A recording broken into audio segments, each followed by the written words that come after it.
Amara Johnson stood at the large window of her restaurant, watching the early morning light spill across the polished wooden tables. She ran her fingers over the small brass plaque by the door that read Soul and Spice, established 2023.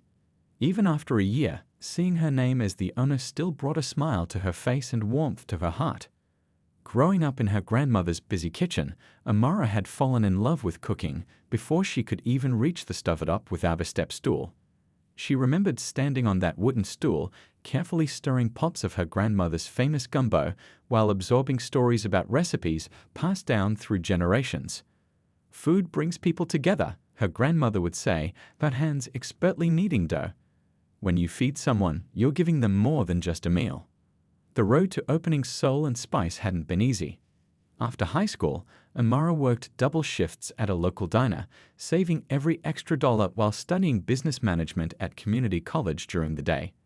She climbed the restaurant ladder step by step, from dishwasher to line cook, then to sous chef at one of the city's respected establishments. For 8 years, Amara lived in a tiny apartment with a kitchen barely big enough to turn around in. While friends spent money on new clothes and nights out, she invested in cooking equipment and put the rest into her restaurant fund. Every birthday candle, every penny tossed into a fountain carried the same wish: her own place where she could share her grandmother's legacy. When Amara finally found the perfect location, an old brick building with character and good bones, she took the biggest risk of her life, combining her savings with a small business loan. The renovation nearly broke her bank account and her spirit. Pipes burst the week before inspection. The vintage stove she'd splurged on arrived damaged. Her first chef quit unexpectedly. But Amara persisted, working through nights, painting walls herself, and calling in favors from friends who believed in her dream. The menu combined her grandmother's traditional Southern cooking with Amara's own modern twists, creating something both familiar and exciting. Opening night had been terrifying. Amara remembered hiding in the bathroom for 5 minutes, fighting back tears of fear and joy before putting on a brave face. But when the first customer closed their eyes in delight at the taste of her grandmother's cornbread, Amara knew all the struggle had been worth it. Now, a year later, Soul and Spice had earned glowing reviews and a loyal following. The reservation book filled up weeks in advance, and food critics praised her creative take on comfort food classics. Her spicy honey chicken had become something of a local legend. Unlike many restaurant owners who rarely left their offices, Amara believed in knowing every aspect of her business. On Monday mornings, she helped count inventory. On slow afternoons, she sometimes joined the dishwashing team, rolling up her sleeves and sharing stories. And at least once a week, she put on the same uniform as her wait staff and served customers herself. "How can I know if something's not working if I don't experience it firsthand?" she'd explain to her bewildered manager Diane. "Besides, talking to customers keeps me connected to why we're doing this." Most diners never realized the woman refilling their water glasses owned the whole place. Amara liked it that way. She learned more from customers who thought she was just a server, their unfiltered comments, their genuine reactions, the way they treated staff when they didn't think the boss was watching. As Amara unlocked the door to begin another day, she felt that familiar mix of pride and responsibility settle in her chest. This place, these recipes, this dream realized, it was all an extension of herself, her history, her family's legacy. Whatever challenges came through that door today, she would face them with the same determination that had brought her here, one step, one meal, one satisfied customer at a time. The Friday evening rush hit Soul and Spice like a sudden summer storm. Amara had just finished checking the day's special, her grandmother's crawfish étouffée with a twist of lemongrass, when her phone buzzed in her pocket. She wiped her hands on her apron and glanced at the screen. "This can't be happening," she muttered, seeing the name of her head server, Tanya. The text message was apologetic but clear. Tanya's voice was completely gone, and she was running a fever. No way she could serve tables tonight. Amara looked up at the wall clock, 4:45 p.m. Tables would start filling up in 15 minutes, and Fridays were always their busiest night. She stepped out of the kitchen and scanned the dining room where her staff was setting up. They were already stretched thin. Mike, their newest server, was still learning the menu. Keisha was quick, but had only been with them for a month. And Louis, while experienced, couldn't possibly handle the whole floor alone. Everything okay, boss? Asked Diane, her restaurant manager, noticing her worried expression. Tanya's sick, completely lost her voice, Amara said, already calculating the night ahead. And we're fully booked. Plus those food bloggers are coming in at 7. Diane winced. Want me to try calling someone in? Amara shook her head. Everyone else is already scheduled, and we need you coordinating the front. She took a deep breath and nodded, making up her mind. I'll take Tanya's section. You sure? You've been in the kitchen since 6 this morning. Amara smiled. Wouldn't be the first time. Can you grab me a server uniform from the back? I need to finish prepping the kitchen before I switch gears. 20 minutes later, Amara had traded her chef's coat for the restaurant's simple uniform. A crisp white button-down shirt and black pants. She pulled her braids back into a neat ponytail, slipped her notepad into her pocket, and headed out just as the first customers were being seated. By 7 p.m., the restaurant hummed with energy. The warm lighting cast a golden glow over the exposed brick walls. Conversations and laughter blended with the soft jazz playing through hidden speakers. The delicious smells from the kitchen wafted through the dining room each time the swinging doors opened. Amara moved between tables with practiced ease. Most new customers had no idea she was more than a server, and she liked it that way. She could gauge their honest reactions to the food, the atmosphere, the overall experience. The regulars who recognized her played along, some giving her a knowing wink as she took their orders. How's the special tonight? Asked an older gentleman, a frequent visitor who always sat at table 7. Chef outdid herself. Amara replied with a smile, not mentioning that she was the chef in question. The crawfish is fresh from Louisiana, arrived this morning. By 8 p.m., every table was filled. The kitchen was firing on all cylinders, dishes coming out like clockwork. Amara felt the familiar pleasant ache in her feet, but kept moving, refilling water glasses, describing menu items, and delivering steaming plates of food. In these moments, she remembered her early days as a server, learning how to read people, how to make them feel welcome with just a few words and a genuine smile. She glanced at her watch as she punched an order into the system. The food bloggers at table 12 seemed to be enjoying themselves, taking photos of each course before diving in. A large party by the window was celebrating a birthday. A couple in the corner was clearly on a first date, nervous and eager to impress each other. This was what she loved most about the restaurant business, being part of so many different stories each night. Each table contained its own little world, and for a brief time, her food, her service, her space became part of their memories. As Amara grabbed fresh bread for a fort top in her section, Diane caught her eye and pointed toward the door. A new group was being seated, 4 well-dressed people who looked like they'd just come from an office downtown. Amara nodded and grabbed fresh menus, unaware that this particular table would turn her busy Friday night into something altogether unexpected. Amara approached the newly seated table with her best professional smile. 4 people dressed in business attire sat looking over the drinks menu. 3 men and 1 woman, all with the polished look of corporate success, expensive watches, tailored clothes, and that certain confidence that came with comfortable paychecks. Good evening and welcome to Soul and Spice, Amara greeted them warmly. My name is Amara, and I'll be taking care of you tonight. 3 of them looked up with polite smiles. The woman, wearing a stylish navy blazer, immediately made eye contact and returned the greeting. One of the younger men nodded appreciatively while glancing around the restaurant with interest. But the 4th person, a man sitting at the head of the table, didn't look up immediately. He was in his 50s, with salt and pepper hair and a heavyweight watch that caught the light when he finally raised his hand to silence the others at the table. We'll need a few minutes, he said dismissively, still not making eye contact with Amara. And bring us water while we decide. Sparkling for the table. Of course, Amara responded smoothly, used to all types of customers. Would anyone like to hear about our specials this evening? The chef has prepared a wonderful crawfish étouffée with. I said, we'll need a few minutes. The man interrupted, finally looking up at her with the briefest glance before turning to his companions. Tom, did you see the new development plans? Prime location, but the neighborhood demographics are shifting. He said the last word with a meaningful look. Sure thing, Amara said, stepping back. I'll get you a sparkling water right away." As she walked toward the service station, Amara felt a familiar twinge in her stomach. After years in the industry, she'd developed a sixth sense about certain tables. This might be one of those nights. The sparkling water was delivered promptly, and when Amara returned to take their orders, the atmosphere at the table had changed. The three friendlier guests seemed slightly uncomfortable, while the older man, who she now heard being called Richard, was holding court. "Standards just aren't what they used to be in this area," Richard was saying as Amara approached. He stopped abruptly when he noticed her. "Are you ready to order drinks?" Amara asked. The woman spoke first. "I'd love to try the blackberry bourbon smash. It sounds amazing." "Excellent choice," Amara said. "Our bartender makes his own blackberry syrup."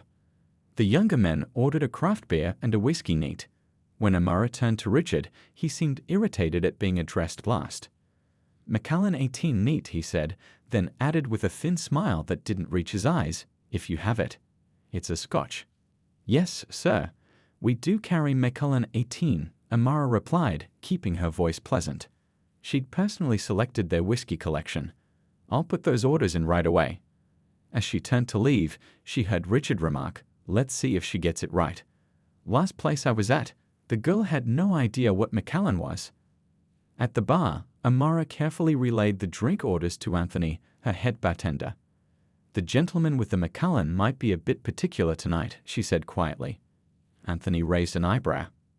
"Table 12? Yeah, I noticed him when they came in.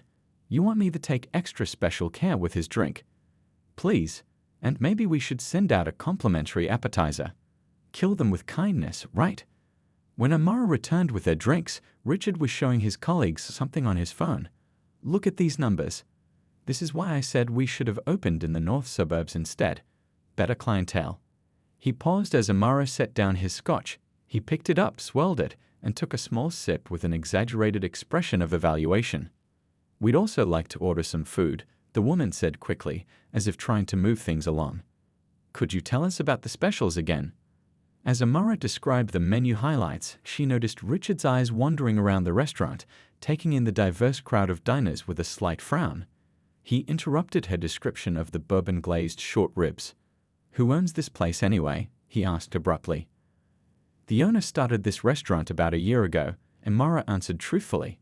"It's a family-inspired concept with traditional southern dishes and some modern touches." Richard said, clearly unimpressed. "Well, I'll have the ribeye, medium rare. And make sure it's actually medium rare. The service here seems questionable already." The woman flashed an apologetic glance at Amara as she ordered the special. The other men quickly selected their meals, and Amara gathered the menus. "I'll put these orders in right away," she said, maintaining her professional demeanor. As she walked back toward the kitchen, Amara overheard Richard's voice carry across the restaurant. "Declining standards. That's what I was talking about. The whole area is going downhill." Amara pushed through the kitchen doors, took a deep breath, and reminded herself that tonight she was a server first and an owner second. But she made a mental note to keep a close eye on table 12. The night was still young, and something told her it might get more challenging before it was over. In the kitchen, Amara personally made sure the orders for table 12 were perfect. She checked Richard's ribeye twice, confirming it was a textbook medium rare. She added an extra drizzle of sauce to the woman's crawfish etouffee and selected the freshest dinner rolls for their bread basket. "Everything okay?" asked Miguel, her sous chef, noticing her unusual attention to these particular dishes. "Just a challenging table," Amara replied with a small smile. "Nothing I haven't handled before." When the food was ready, Amara carefully balanced the heavy plates and pushed through the swinging doors. The restaurant had gotten even busier in the last half hour, with a line now forming near the entrance. As she approached table 12, she noticed Richard gesturing impatiently to his empty Scotch glass. "Your meals are ready," Amara announced, setting each plate down with care. "Ribeye medium rare for you, sir. Crawfish etouffee for you, ma'am. And the blackened catfish and smoked pork chop for you, gentlemen." The woman smiled warmly. "This looks amazing, thank you." One of the younger men nodded in agreement as he breathed in the aroma of his catfish. "Smells incredible." Richard, however, barely glanced at his steak before looking up with a frown. It took long enough. And I needed another drink 10 minutes ago. I apologize for the wait, Amara said. I'll get your scotch right away. Can I bring anything else for the table? Just the drink, Richard said sharply. And some steak sauce. This better not be overcooked. As Amara turned to get the scotch, she heard Richard complain loudly to his companions. This is what happens when these neighborhood places get popular too quickly. They can't handle success. He didn't bother lowering his voice. Probably hired staff based on quotas rather than experience. The woman at the table looked mortified. Richard, please, she whispered, just loud enough for Amara to hear as she walked away. At the bar, Anthony had already poured the second Macallan, having noticed the empty glass from across the room. That guy giving you trouble? He asked quietly. Amara shrugged. Nothing new, just another day. But as the evening progressed, Richard's behavior worsened. When Amara brought his scotch, he complained it wasn't the right pour. When she delivered the steak sauce, he claimed the steak was too tough, despite having eaten half of it. Each time she checked on the table, Richard found something new to criticize: the temperature of the room, the spacing of the tables, the volume of the background music. The other diners at his table grew increasingly uncomfortable. The woman kept shooting apologetic looks at Amara, while one of the men tried repeatedly to change the subject whenever Richard began another complaint. How long have you worked here? Richard asked abruptly when Amara came to clear their appetizer plates. Since the beginning, she answered truthfully. Well, you might want to consider a different career path, he said, cutting into his steak with unnecessary force, or at least a better establishment. The service industry requires attention to detail and professionalism. Not everyone is cut out for it. A few diners at nearby tables glanced over, some with surprised expressions at the man's rudeness. A couple of regular customers who recognized Amara exchanged knowing looks. The younger man sitting beside Richard cleared his throat. Actually, I think the service has been excellent. And this pork chop is probably the best I've had in the city. Richard ignored him. When Amara returned moments later with fresh water, he pushed his plate forward. This steak is overdone. I asked for medium rare. Amara glanced at the steak, which showed the perfect pink center of a medium rare cook. I'm very sorry it's not to your liking, sir. I'd be happy to have the chef prepare another one for you. No time? Richard snapped. We have theater tickets. Just take it off the bill. Of course, Amara said, maintaining her composure. Would anyone like dessert this evening? Just the check, Richard said before anyone else could answer. Then he added, loud enough for nearby tables to hear, some people just don't belong in the service industry. I don't know why they don't stick to what they know. The woman companion touched his arm. That's enough, Richard. But Richard wasn't finished. As Amara turned to get their check, he called after her. And make sure someone who can actually do math calculates our bill.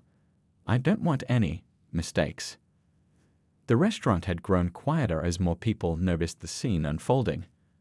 Amara felt dozens of eyes on her back as she walked away from the table, her face burning but her expression still professionally neutral. This wasn't just a difficult customer anymore. This was something else entirely. Amara stood at the computer terminal, taking a moment to collect herself as she prepared the bill for table 12. Her hands trembled slightly as she punched in the code to remove Richard's steak from the check, though she knew perfectly well there had been nothing wrong with it. You all right? Dean asked, coming to stand beside her. His voice was low, concerned. Just a difficult table, Amara said, forcing a smile that didn't reach her eyes. Dean glanced over at Richard's table. I've been watching. That man's been giving you a hard time all night. Want me to take over? Amara shook her head. I've got it. Just 2 more minutes and they'll be gone. As she printed the check and slipped it into a leather folder, Amara reminded herself that she'd dealt with difficult customers before. But something about Richard's comments had gotten under her skin in a way that few had managed to do. Perhaps it was because tonight, wearing her server's uniform instead of her chef's coat, she felt particularly vulnerable to his targeted disrespect. She approached the table with the check. Here you are. I've removed the ribeye as requested. The woman at the table looked up with an apologetic smile. Everything was delicious. Thank you for your patience tonight. Richard snorted. Patience isn't the same as competence. He snatched the check from Amara's hand without looking at her. Let's make sure this is correct before we pay. One of the younger men shifted uncomfortably in his seat. Come on, Richard, give it a rest. I'm just making sure we get what we paid for, Tom, Richard replied sharply. Customer service in these neighborhood places isn't what it used to be. Amara stood quietly, hands clasped in front of her, as Richard scrutinized the bill with exaggerated care. Around them, several regular customers were watching the interaction with concerned expressions. At a nearby table, an older couple who came in every Friday night frowned in Richard's direction. After a painfully long moment, Richard slapped his credit card on top of the bill. Fine, but I still say the service was subpar at best. Thank you, Amara said, taking the card and bill. I'll be right back with your receipt. As she walked away, she heard Richard's voice rise again. You know, I think I should speak to the owner before we leave. Someone needs to know what kind of people they've got representing their business. The woman with him sighed audibly. Richard, please. It's getting late and the show starts in. No, this is important, Richard insisted. I spend good money at restaurants and I expect a certain level of service. And when I don't get it, I make sure management knows. That's how standards are maintained. Amara returned with the receipt and Richard's card. Is there anything else I can help you with tonight? Richard looked up at her with cold eyes. Yes, actually. I'd like to speak to the owner. A hush seemed to fall over the nearby tables. The regular customers who recognized Amara exchanged glances. I'm sorry, Amara said evenly. The owner is currently occupied, but I'd be happy to pass along any feedback you might have. Richard's face flushed with anger. Not good enough. I want to speak to whoever's in charge. Not some help who clearly doesn't belong in a place like this. His female companion gasped. Richard. What? He looked around defensively. I'm a paying customer, and I have every right to express my concerns to someone who can actually do something about it. Tom, the younger colleague, stood up abruptly. I think I'll wait outside. Thanks for dinner, Richard. He nodded respectfully to Amara before walking toward the door. But Richard wasn't finished. He stood up as well, towering over Amara. I want to speak to the owner. Now, someone needs to know that they're hiring people who have no business representing an establishment that wants to charge these prices. The restaurant had gone noticeably quiet. Even the clattering from the kitchen seemed to have paused, as if the whole building was holding its breath. Amara stood very still, looking directly into Richard's eyes for the first time that evening. In that moment, something shifted inside her.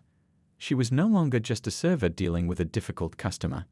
She was Amara Johnson, the owner of Soul and Spice, the woman who had worked her entire life to stand exactly where she was standing.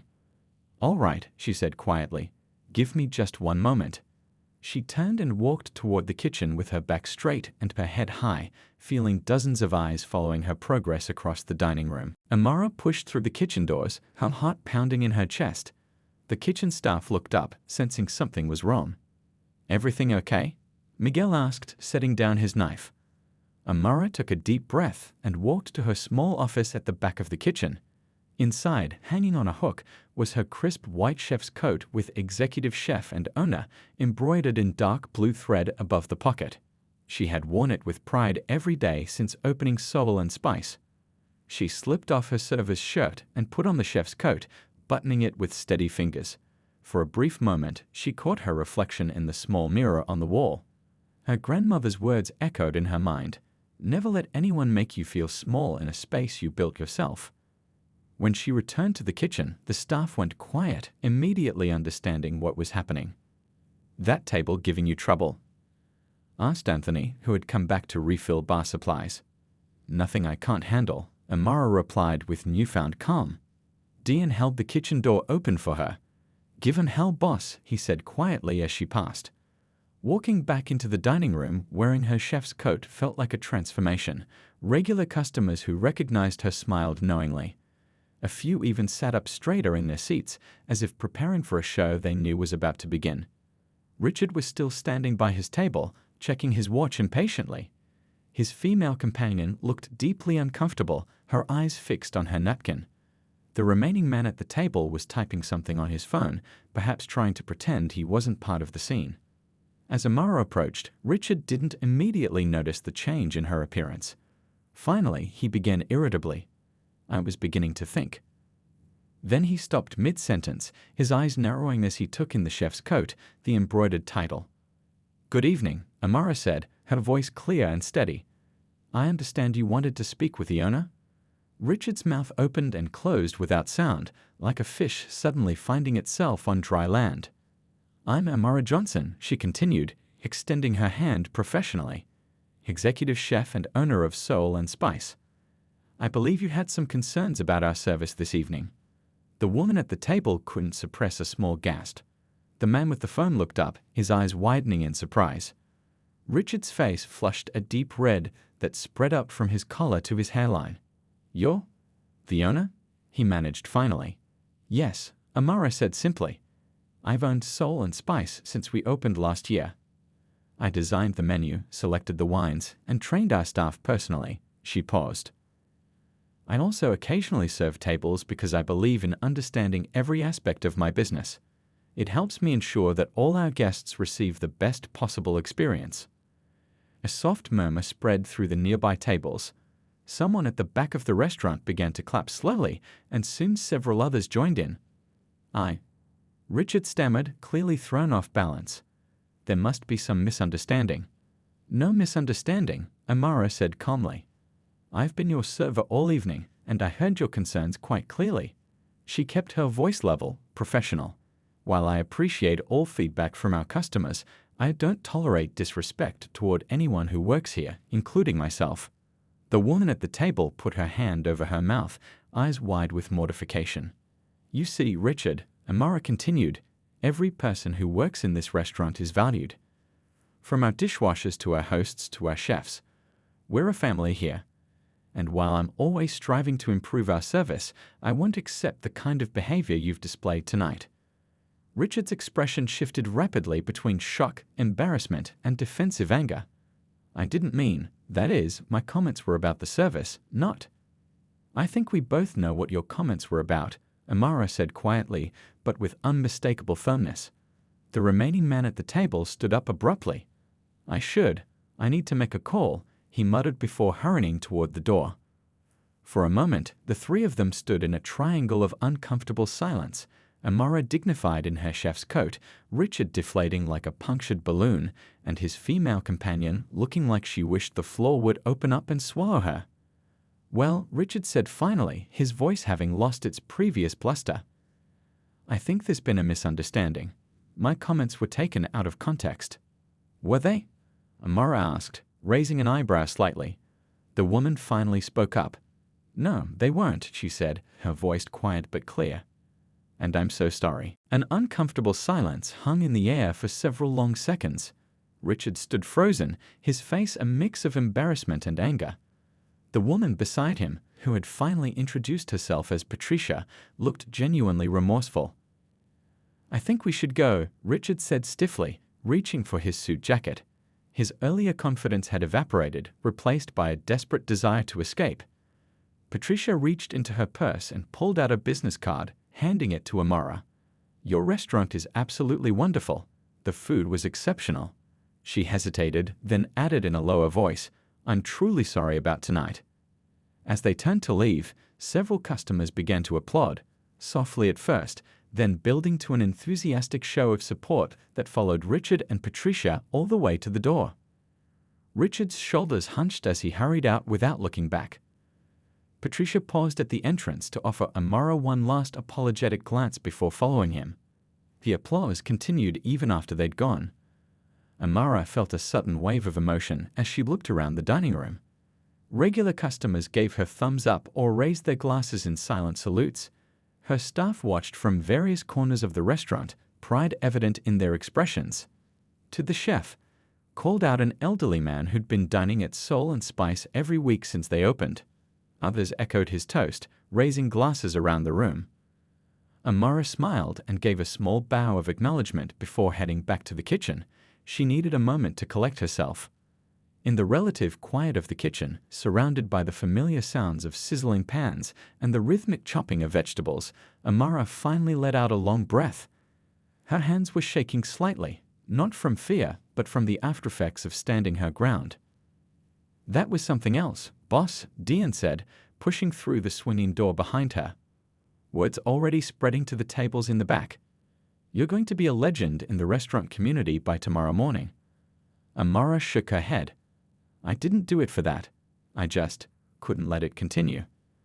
"Well, whatever your reason," Miguel called from his station, "it was about time someone stood up to a customer like that. We're proud of you." The rest of the evening passed in a blur. More customers than usual stopped to compliment the food and service on their way out. Several asked to personally thank the chef, smiling knowingly when Amara emerged from the kitchen. By closing time, she felt drained but oddly peaceful. The next morning, Amara arrived early as usual to prepare for the day. She was surprised to find Diane already there, looking at something on his phone with wide eyes. "You need to see this," he said, handing her the phone. A local food blogger had posted about the previous night's events. The post had already been shared hundreds of times, with comments pouring in from people praising Amara's handling of the situation and vowing to visit Soul and Spice to show their support. "Oh my," Amara whispered, scrolling through the comments. "I never meant for this to become such a big thing." Her phone buzzed with a text from Patricia, Richard's colleague from the night before. "I wanted to apologize again for last night. Our company would like to book your restaurant for our next corporate event, if you'll have us. Without Richard, of course." Throughout the day, more customers arrived than usual for a Saturday, many mentioning they'd heard about what happened and wanted to support the restaurant. Several young black women in the food industry came specifically to meet Amara, telling her how inspired they were by her story. By the end of the week, Amara had been contacted by a local business association about speaking at their next event. A community center asked if she would consider mentoring young people interested in the restaurant industry. Her reality show even reached out about featuring Soul and Spice in an upcoming episode. One evening, as Amara sat at a quiet corner table after closing, going over the books, her grandmother's words came back to her again. "Sometimes the hardest moments lead to the most unexpected blessings." She looked around at her restaurant, the warm brick walls, the photos of her family displayed proudly near the entrance, the tables where hundreds of meaningful conversations had taken place over plates of her food. What had started as an unpleasant encounter had somehow strengthened her connection to her community and opened new doors. Amara smiled to herself as she closed her ledger. Tomorrow, she would begin planning a new mentorship program for young people from the neighborhood who dreamed of someday owning their own businesses. Perhaps something good could come from difficult moments after all.